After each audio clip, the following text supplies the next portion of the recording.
Aldehyde ketone carboxylic acid में हम लोग केमिकल प्रॉपर्टीज़ कर रहे थे। आज हम लोग एल्डिहाइड कीटोन का कार्बोक्सिलिक एसिड कंप्लीट कर लेंगे और उसके बाद इंट्रोडक्शन ऑफ कार्बोक्सिलिक एसिड भी कंप्लीट करेंगे और नेक्स्ट वीडियो लेक्चर में हम लोग फिर method of preparation of carboxylic acid करेंगे। तो आज का चैप्टर हम लोग स्टार्ट करते हैं लास्ट रिएक्शन से। एल्डिहाइड कीटोन का केमिकल प्रॉपर्टी का ये लास्ट रिएक्शन है। 5 का 2 नंबर एनसीईआरटी में अगर हम लोग देखें तो 5 नंबर में मिल जाएगा अदर रिएक्शन के नाम से लिखा हुआ। अदर रिएक्शन में पहला था कैनिजारो रिएक्शन जो हम लोग कंप्लीट कर चुके हैं। आज देखेंगे इलेक्ट्रोफिलिक सब्स्टिट्यूशन रिएक्शन। तो हम लोग स्टार्ट कर रहे हैं electrophilic substitution reaction. Electrophilic substitution reaction, electrophilic substitution reaction देखने वाले हैं हम लोग। हमारे पास कोई एल्डिहाइड है, जैसे ये एल्डिहाइड है, इसमें CHO जुड़ा हुआ है। एल्डिहाइड है, बेंजीन के साथ CHO जुड़ा हुआ है और इसका रिएक्शन किया जा रहा है किसके साथ? कॉन्क HNO3 ले रहे हैं और कॉन्क H2SO4। H2SO4 लगभग टेम्परेचर 273 से 283 केल्विन टेम्परेचर। तो देखना है क्या बनेगा। एक क्वेश्चन ये हो गया। चैप्टर का नाम है एल्डिहाइड कीटोन कार्बोक्सिलिक एसिड। तो एल्डिहाइड लिए, कीटोन भी लेते हैं इसका, एसीटोफेनोन, बेंजीन के साथ C double bond O CH3, नाम इसका हो गया एसीटोफेनोन।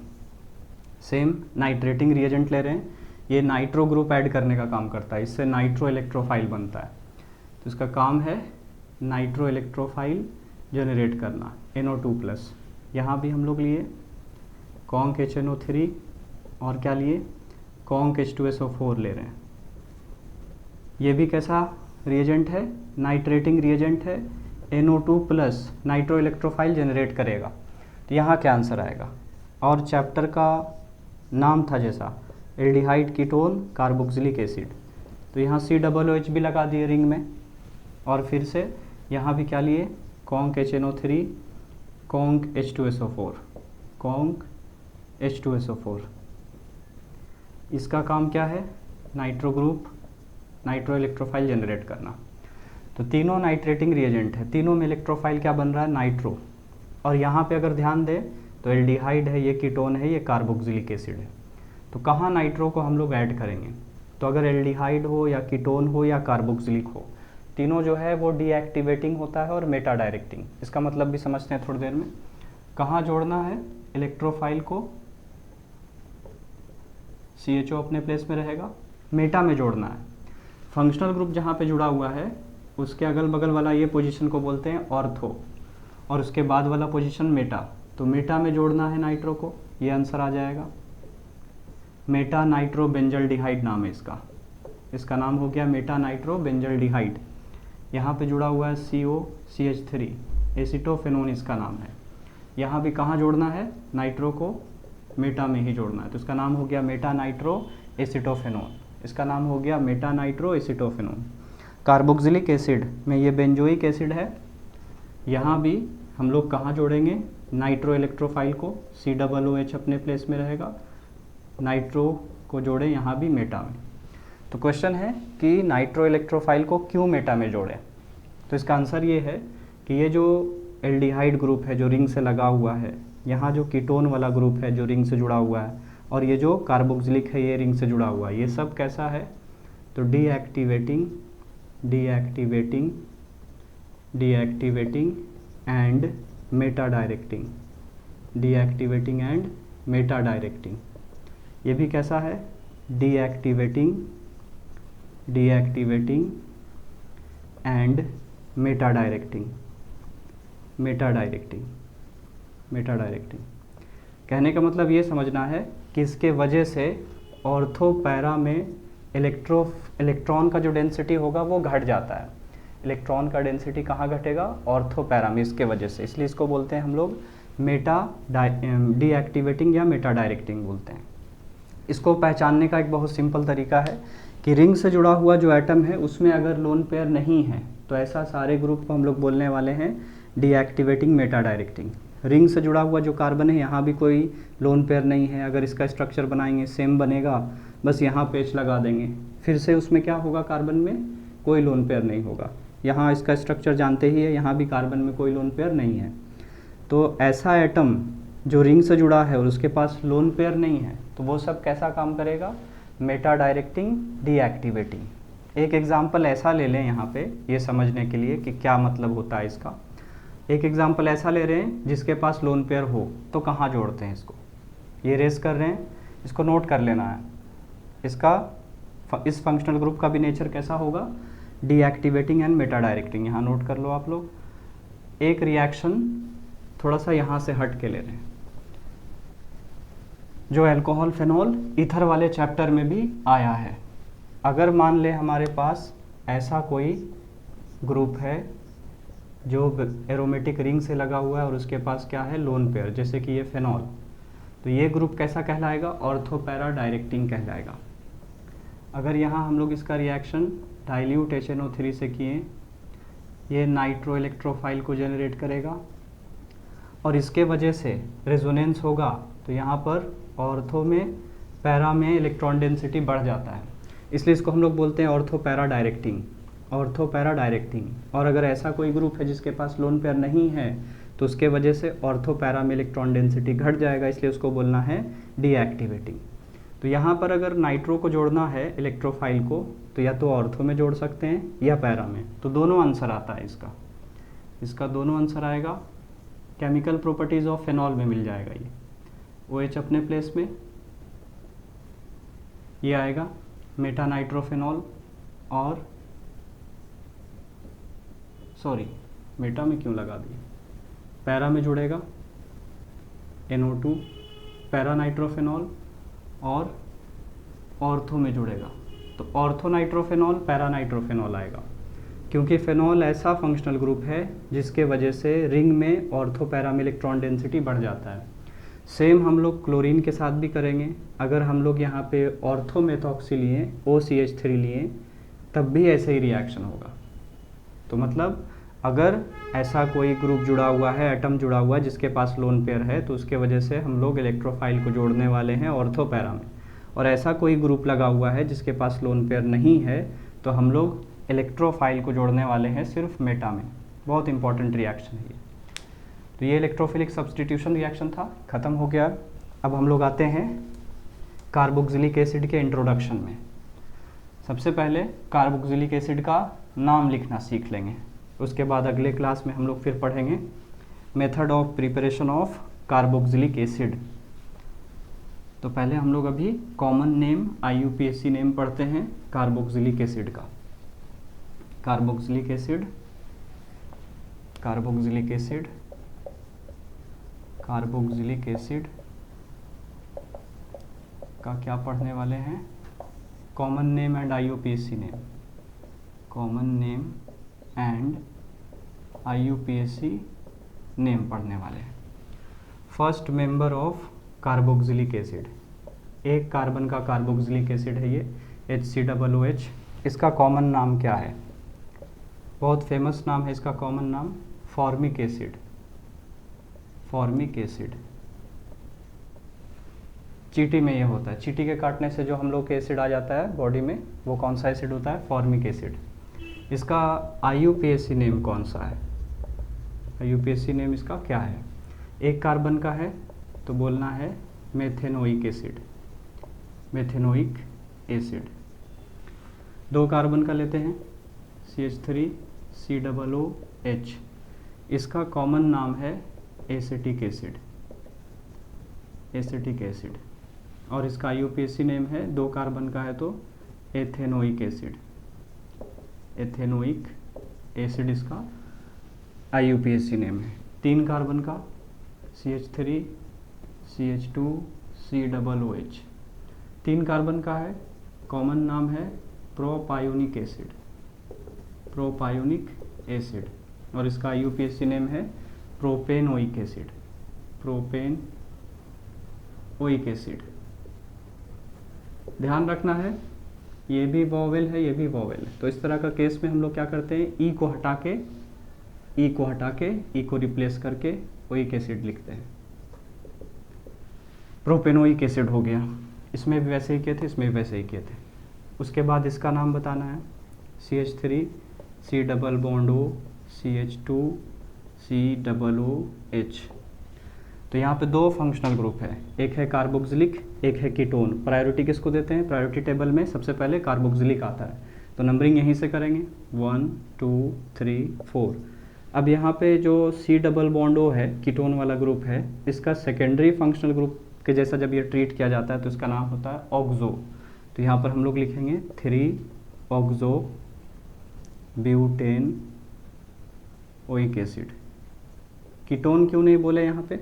क्योंकि मेन फंक्शनल ग्रुप कार्बोक्सिलिक होगा, और जब ये मेन फंक्शनल ग्रुप होता तो बोलते ओन कीटोन। अभी ये सेकेंडरी फंक्शनल ग्रुप है।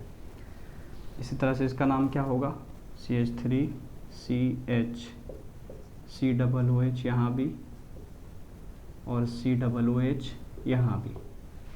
तो हम लोगों को नंबरिंग करना है COOH से ही, COOH से ही नंबरिंग करना है। तो यहाँ से भी कर सकते हैं, यहाँ से भी। अगर यहाँ से करते हैं तो 1 2 3 4, 3 में क्या आएगा? मेथाइल। और अगर यहाँ से करते हैं नंबरिंग 1 2 3 4, तो 2 में आ रहा है मेथाइल। नाम होगा इसका 2 मेथाइल, 4 कार्बन का है तो butane 1,4 dioic acid. Dioic acid. यहाँ भी COOH था, यहाँ भी COOH, इसलिए क्या बोल रहे हैं? Dioic acid. इरेज करते हैं, इसको नोट करना है। इसका नाम क्या होगा? CH3 COOH 1 2 3, 2 में आ गया मेथाइल, 2 मेथाइल, 3 कार्बन का है तो propane oic acid, propanoic acid. इसका कॉमन नाम क्या है? बहुत फेमस है। इसका कॉमन नाम क्या है? इसका कॉमन नाम है ऑक्जेलिक एसिड, जो टमाटर में मिलता है, ऑक्जेलिक एसिड। और अगर इसका लिखते हैं हम लोग IUPAC नेम, तो 2 कार्बन का इसलिए बोलेंगे एथेन डाइओइक एसिड, 2 बार COOH इसलिए डाइओइक एसिड। नोट करना, ये इरेज कर रहे हैं। इसी तरह से इसी से हम लोग और नाम सीख लेते हैं। ऑक्जेलिक एसिड से भी, ऑक्जेलिक एसिड से ही हम लोग और कार्बोक्सिलिक एसिड का नाम सीखते हैं, जो बहुत कॉमन है। अगर हम लोग इसके बीच में CH2 लगा दें, ये है HOOC, CH2 लगा दें, और यहाँ पे भी COOH है, तो इसका नाम क्या है? कॉमन नाम है इसका malonic acid. Malonic acid. 3 carbon का है तो प्रोपेन डाइओइक एसिड। और अगर 2 लगा दिए CH2, तब क्या नाम हो जाएगा? HOOC, CH2 कितने टाइम्स लिख दिए? 2 टाइम्स, COOH। तो इसका नाम था ऑक्जेलिक, इसका नाम था मैलोनिक, इसका नाम है सक्सिनिक एसिड, सक्सिनिक एसिड। और इसका जो IUPAC नेम होगा 4 कार्बन के लिए है, तो क्या हो जाएगा? Butane dioic acid, dioic acid. अगर बीच में हम लोग एक और CH2 बढ़ा दें, तब 3 CH2 हो गया इस बार। तो इसका नाम क्या है? कॉमन नाम ग्लूटेरिक एसिड, ग्लूटेरिक एसिड। और ये हो गया 3 और 2 5 कार्बन का, तो pentane dioic acid, pentane dioic acid. इसी तरह से अगर हम लोग 4 कार्बन मतलब CH2 4 कर दें बीच में, तो इसका नाम क्या है? कॉमन नाम है इसका एडिपिक एसिड। और 4 और 5 6, तो नाम क्या हो जाएगा? Hexane dioic acid. अगर हम लोग 3 कार्बन का अल्केन देखें, तो ये हम लोगों के पास 3 कार्बन का अल्केन हम लोग जानते हैं, CH3 CH2 CH3। इसमें से क्या कर रहे हैं? एक एक वैलेंसी कम कर रहे हैं। यहाँ से एक वैलेंसी कम किए, CH2 लिख दिए, यहाँ से एक वैलेंसी कम किए, CH लिख दिए, यहाँ से भी एक वैलेंसी कम किए, CH2 लिख दिए। सब जगह क्या लगा दिए? कार्बोक्सिलिक फंक्शनल ग्रुप लगा दिए। तो इसका नाम कैसे लिखेंगे? जो ये फंक्शनल ग्रुप है कार्बोक्सिलिक, अगर मोर देन 1 रहेगा तो हम लोग मेन चेन में नंबरिंग करेंगे 1 2 3। तो इसका नाम होगा प्रोपेन। प्रोपेन कहाँ कहाँ कार्बोक्सिलिक है 1, 2, 3 try carboxylic acid. Try carboxylic acid नाम होगा इसका। और इसका कॉमन नाम है कार्बैलिलिक एसिड। कार्बैलिलिक एसिड इसका कॉमन नाम है। ये ऑक्जेलिक एसिड से बनता गया, बहुत सिंपल था, थोड़ा सा ध्यान रखने से आराम से बन जाएगा ये। इसके बाद इसका नाम क्या होगा CH2 double bond CH COOH।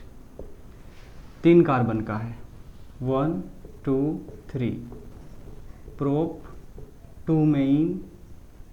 2-इन oic acid. और इसका कॉमन नाम है एक्रिलिक एसिड। Acrylic acid. ये सब नोट करना है, पूरा का पूरा NCERT से ही बता रहे हैं, NCERT के टेबल में दिया हुआ है पूरा, बहुत इंपॉर्टेंट है। हम लोग NCERT पे ही फोकस कर रहे हैं, पूरा प्योर NCERT कवर कर रहे हैं, जो बोर्ड के लिए एग्ज़ाम बहुत इंपॉर्टेंट है। कोई भी बोर्ड एग्ज़ाम हो, CBSE हो या फिर अदर बोर्ड एग्ज़ाम हो, सब के लिए बहुत इंपॉर्टेंट है।